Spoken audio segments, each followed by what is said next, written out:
I want to share with you 5 powerful signs that your life is about to change. These signs are based on the principles of personal transformation that I teach.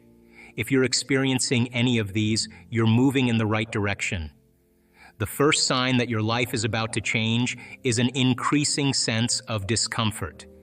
This feeling of unease or unsettledness is something many people experience when they are on the verge of significant change.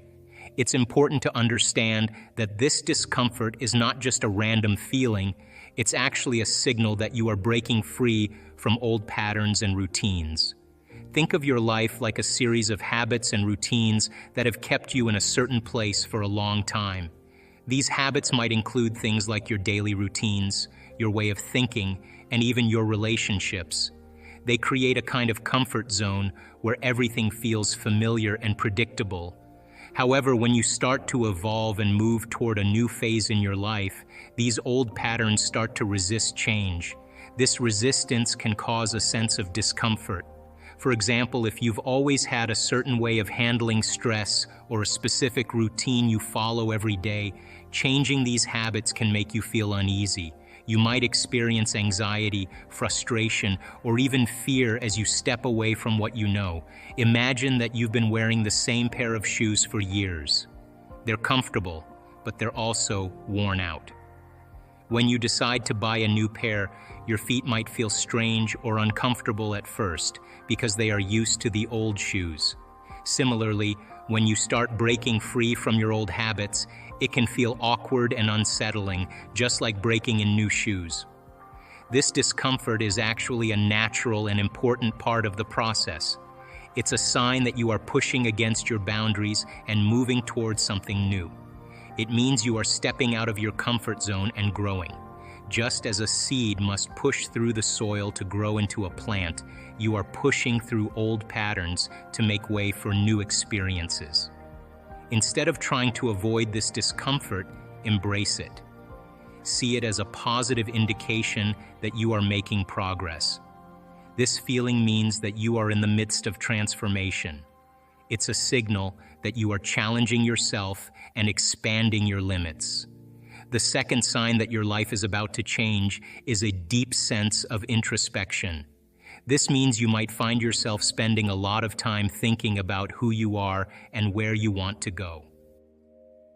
During this time, you may feel like you're on a journey of deep self-discovery. Introspection is like looking inside yourself to understand more about your thoughts, feelings, and desires. When your life is on the brink of transformation, this process becomes even more intense. You might start to question old beliefs you've held for a long time. For instance, if you always believed that you couldn't pursue a certain dream because it seemed too risky, you might begin to challenge that belief and consider if it's really true. As you dive into this self-reflection, you'll also explore new ideas and possibilities.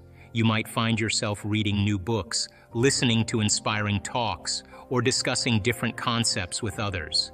These new ideas can open up different ways of thinking and help you see things from a fresh perspective. This exploration is part of aligning yourself with the changes you're about to make. You'll also be examining your true desires. This means thinking deeply about what you really want in life, not just what you think you should want. It's about discovering what truly makes you happy and fulfilled. For example, you might realize that you've always wanted to start a creative project or change careers, but you've never pursued these desires because of fear or doubt.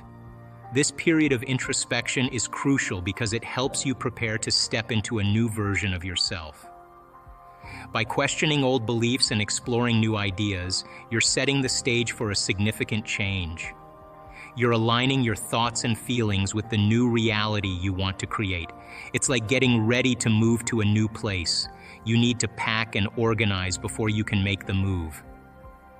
During these moments of deep self-reflection, pay close attention to what you discover about yourself. They are guiding you toward a profound transformation. These insights can show you what changes you need to make and how you can align your actions with your true desires. The third sign that your life is about to change is a growing desire to take action. As you start moving away from old habits and ways of thinking, you'll feel a stronger urge to follow your dreams and goals.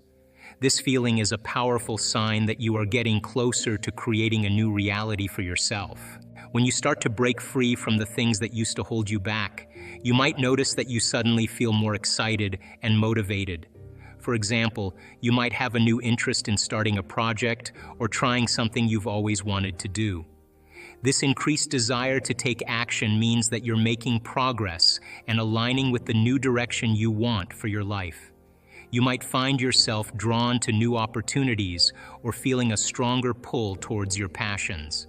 If you've been thinking about changing your career, starting a new hobby, or pursuing a goal, you may now feel a heightened sense of motivation. This is your brain's way of encouraging you to act on these new impulses. Your brain is forming new neural connections and preparing your body to respond to these fresh experiences. Think of it like this. Imagine you've been sitting still for a long time and suddenly you get a burst of energy that makes you want to jump up and move. This surge of energy is similar to what you feel when you're ready to make a change in your life. It's a sign that you're moving beyond old patterns and ready to embrace new possibilities. It's important to act on these feelings of motivation and excitement. They are guiding you toward positive change. If you feel drawn to a new opportunity or passionate about a new idea, take steps to explore it.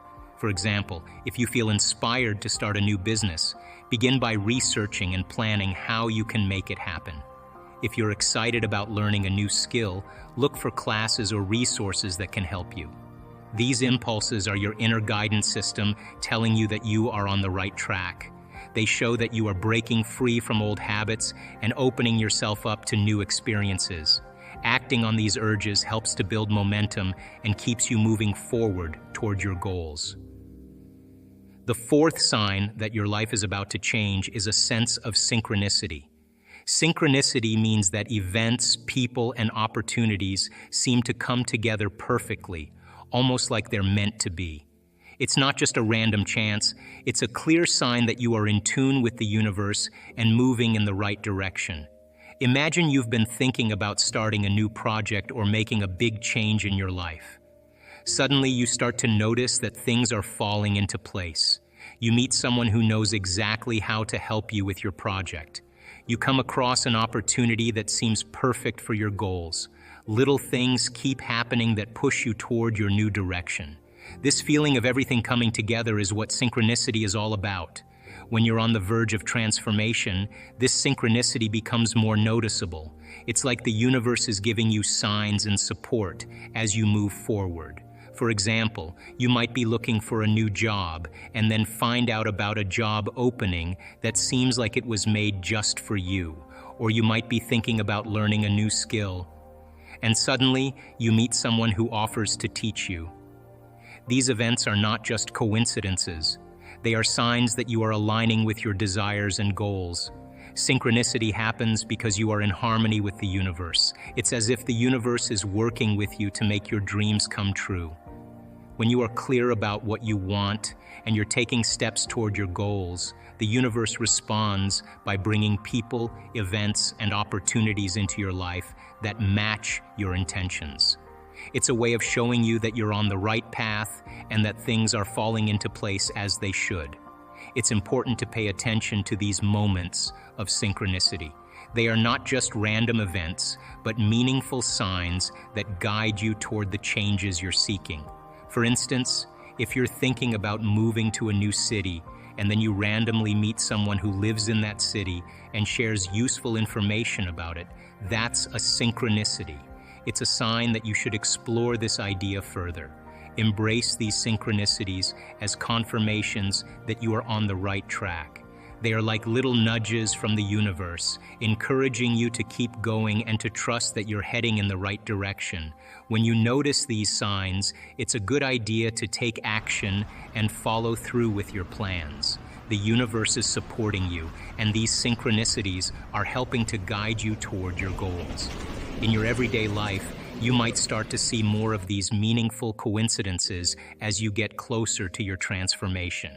You may find that things just seem to work out in your favor more often, or that you're meeting the right people at the right time. These experiences are not just luck, they are signs of alignment between your intentions and the universe's support. The fifth sign that your life is about to change is a profound sense of inner peace, even when everything around you feels chaotic. This inner peace means you feel calm and clear inside, no matter how messy or unpredictable the outside world is. It's like finding a quiet, steady place inside yourself while everything else is spinning around you. Imagine you're in the middle of a storm. The wind is howling, the rain is pouring, and it feels like everything is out of control.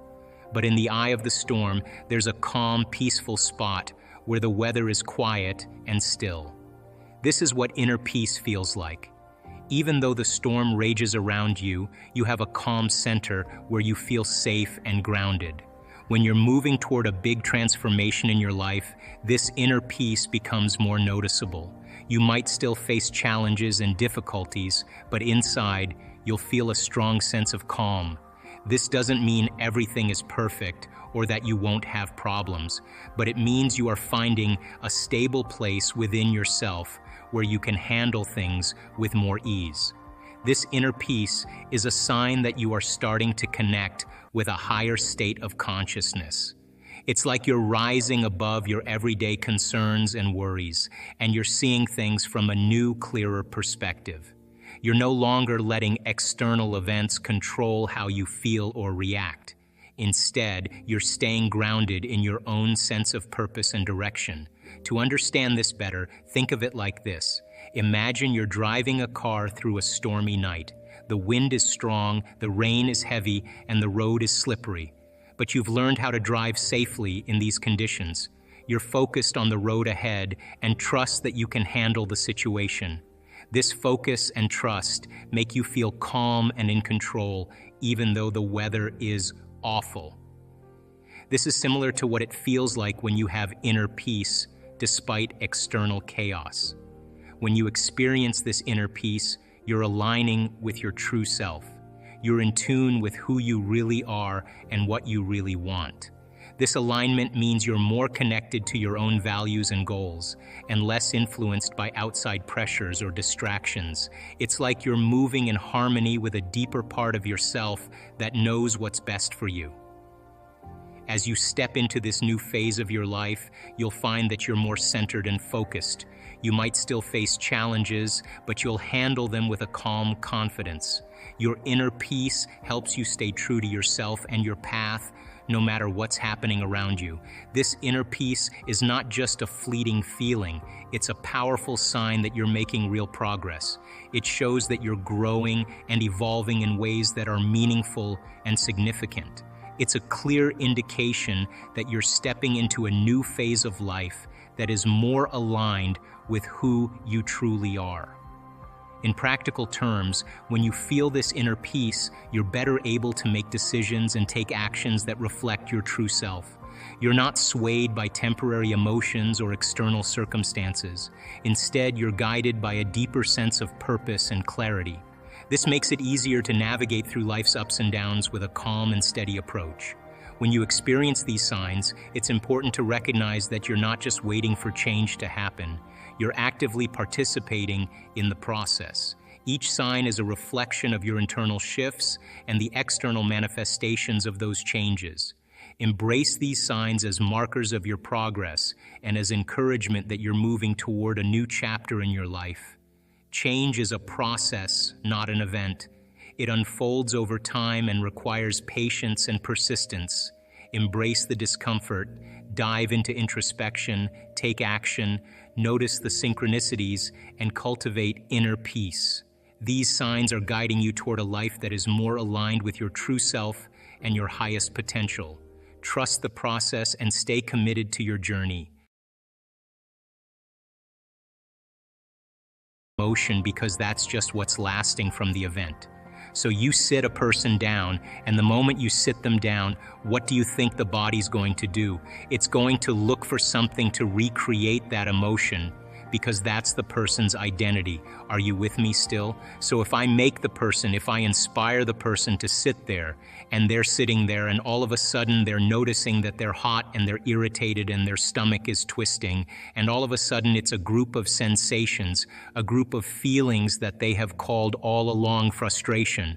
But the different sensations, the moment you name it, it becomes an emotion. But what it is just bodily sensations. It's energy that's stuck in the body. So then I started seeing, okay, let's see if we can teach this be able to reproduce the outcome, because that's science, right? The first one was that they all believed and accepted that there was an intelligence that lived within them that was giving them life. And then these people you interviewed who had had injuries that overcame. No, these are people were with cancer, MS, Lou. This Parkinson's disease got better. Yeah, just spontaneously, it's called a spontaneous for you. I mean, so I believe there was an intelligence, there was some invisible life force they were connected to that. They felt like they had lost their connection till they became separate and disconnected from. And that when they got the diagnosis, they woke up and said, man, I got to connect again, and I got to connect to my essence. And so they developed a relationship with it. Just like you develop a relationship with anybody, it takes time. You got to be present. You got to connect. You got to experience. You got to be present. All of these things are important elements. So that was the first thing. The second thing was that they realized that it was the mismanagement of their emotions and the hormones of stress that really began to create their condition. Now stress is when your brain and body are knocked out of balance. The stress is when your body's not that of homeostasis. We have an innate mechanism in our body that returns us back to order. So then if someone cuts you off on the LA freeway, you have an emotional reaction, but 15 minutes later, you're back to driving and you're over it, right? That's all organisms in nature can tolerate short-term stress. Everyone's all day long, all week, all year. Yeah, so if you're reacting to like a Tyrannosaurus, Rex is chasing you, you have to make a decision. Am I going to use 20% of my energy? I'm going to use 100%. So it turns out when you're reacting to traffic 200%, all right, after reacting to your coworker sitting in the cubicle next to you, you're turning on that response, and what was once very adaptive becomes very maladaptive. Because when you turn on the stress response and you can't turn it off now, you're headed for disease, because nobody can live in emergency mode for that extended period of time. Well, human beings, we can turn on the stress response just by thought alone. You can think about your problems and you're producing the same biological effects. So those chemicals give the brain and body a rush of energy, and people become addicted to that rush of energy. So now they use the problems and conditions in their life to reaffirm their addiction to that emotion. They need the bad job, they need the poor relationship. So that means they become addicted to the life that they don't even like.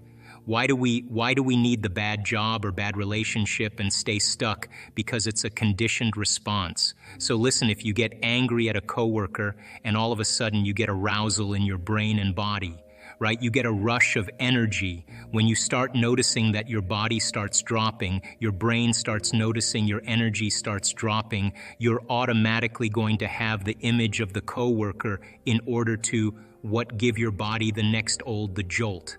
Right? So all of a sudden people become addicted to their own thoughts, right? So these people realize that, oh my God, I've been mismanaging my attention and energy, and I got it. I got to get beyond my past. I got to get beyond these emotions. I got to make some big changes. I got to break the habit of being myself. I got to stop being this person. Now that sounds really good theoretically and philosophically, but change is such a hard thing.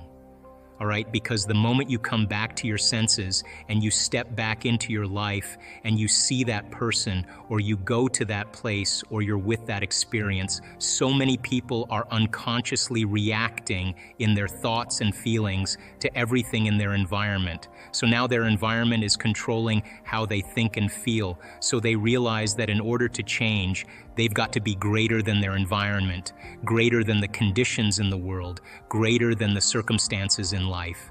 Be mindful of that every time it comes up, to be like, okay, I'm going to think differently. I'm not going to react this way. I'm not going to go back. I'm not going to go back, Because the moment you start reacting emotionally, emotions are a record of the past. And if those emotions are driving your thoughts, you're thinking in the past. And if you can't think greater than how you feel, and you believe your thoughts have something to do with your destiny, you're creating more of your past, right? So it turns out that the repetition of thinking and feeling and feeling and thinking, these loops that people get caught in, condition their body to subconsciously become the mind of that emotion, which means now their unconscious mind is believing they're living in the same past experience, 24 hours a day, 7 days a week, 365 days a year. I kind of move past the word visualization because I think it kind of conjures up a little bit too much of a spiritual association. The word that's used in science is called mental rehearsal.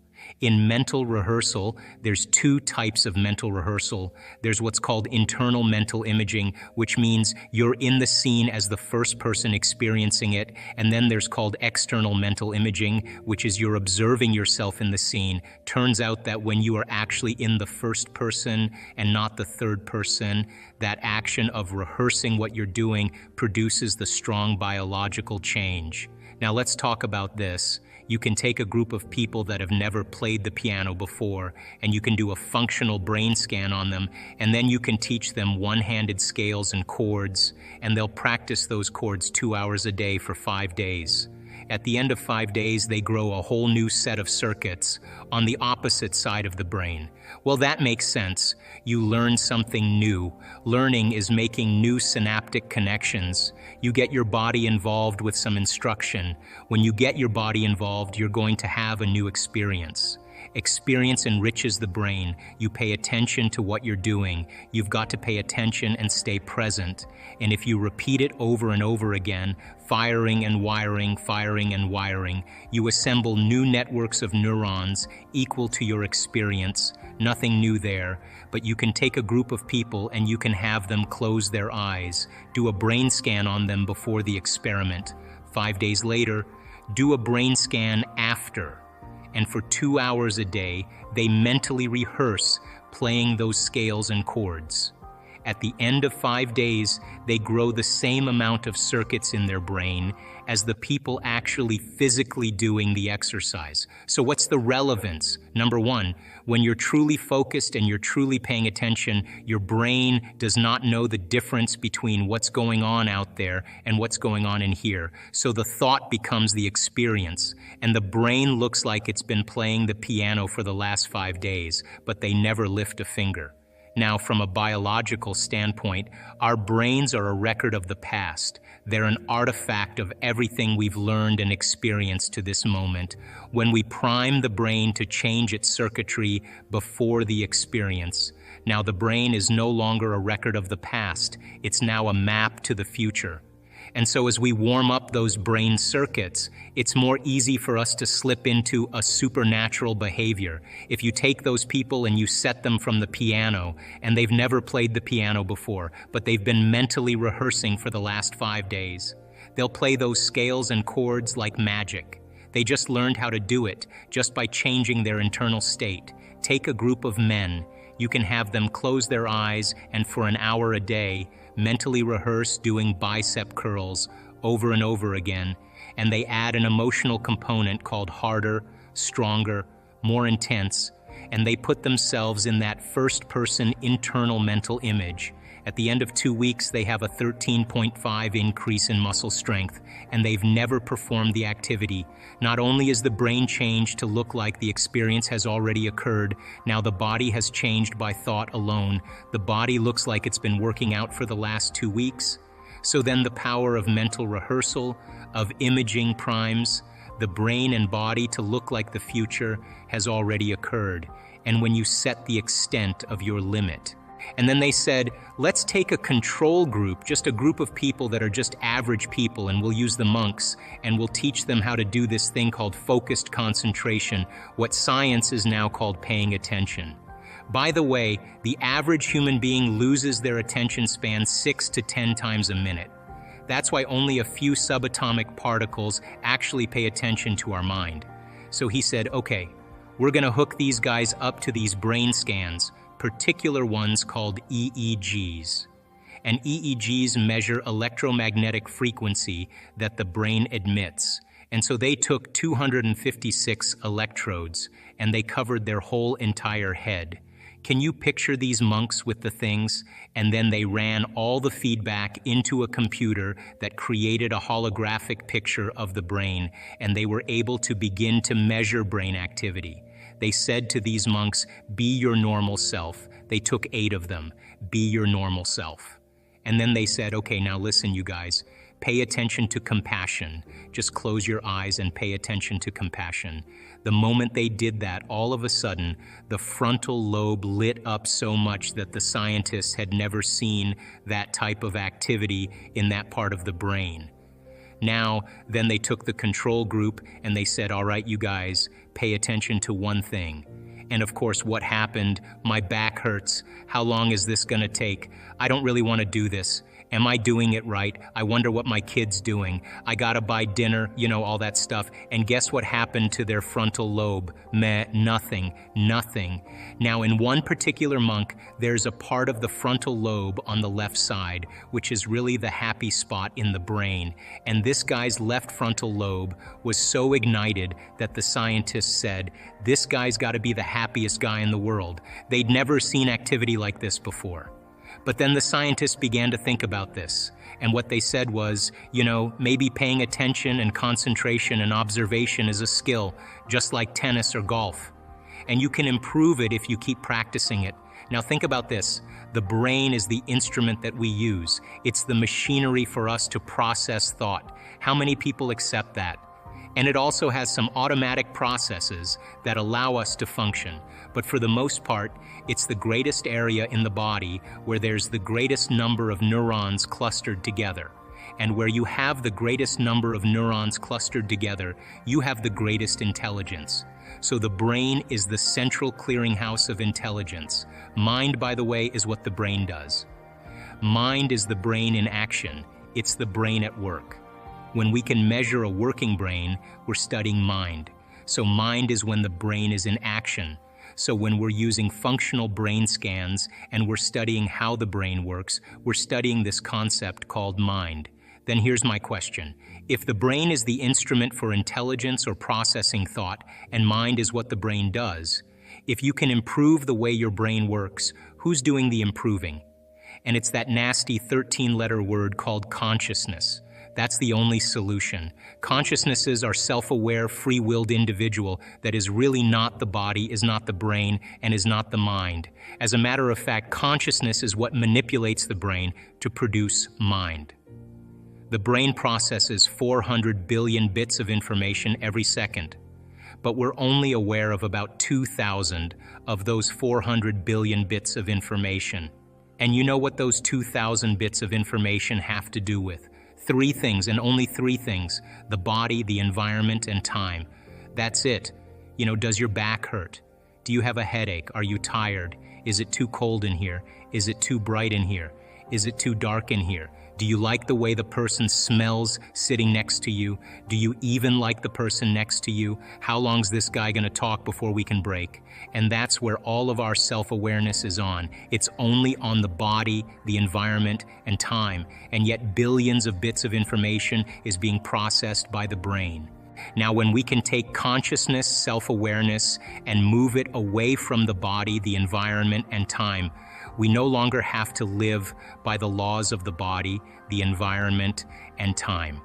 And when we're able to do that, we begin to open the door to walk into the quantum field. So then the first step to change is becoming conscious of those unconscious states of mind and body. Most people don't like to do this.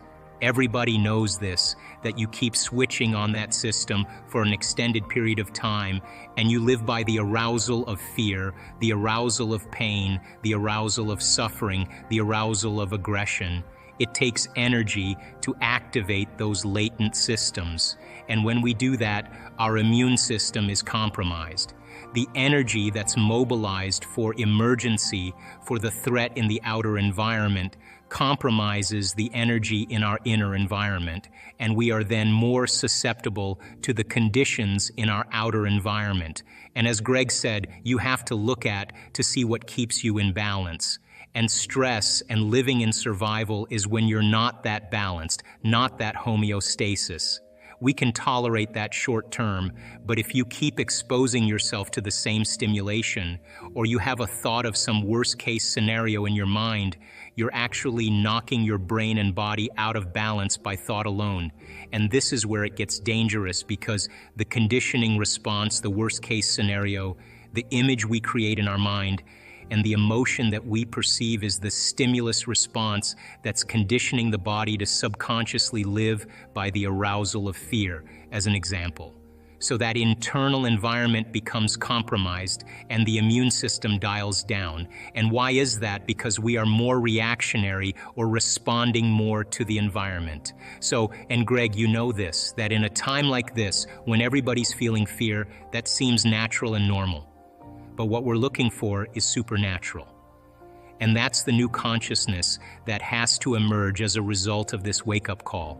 This is a perfect opportunity for people to be in a retreat, but instead of being in some tent or some hut in the Himalayas, or being in some hotel, you're in the comfort of your own home. And it's true, you break from routine, and you're not going to the same place, and seeing the same people and doing the same thing. And that causes you to step outside of familiar territory. So then when we practice the inward work, when we practice meditation, as an example, and you have the ability to take a moment and be present and truly open your heart, our research shows that you are going to actually create a state of information that's no longer coming from your outer world, that there's danger in there. But when you start falling into the present moment and opening your heart, your immune system in 4 days can strengthen by 50%. Now, I know most people will say, I don't really want to do it now, it's just too hard. No. This is the time. This is the time that we've been practicing for. This is the time where it matters the most.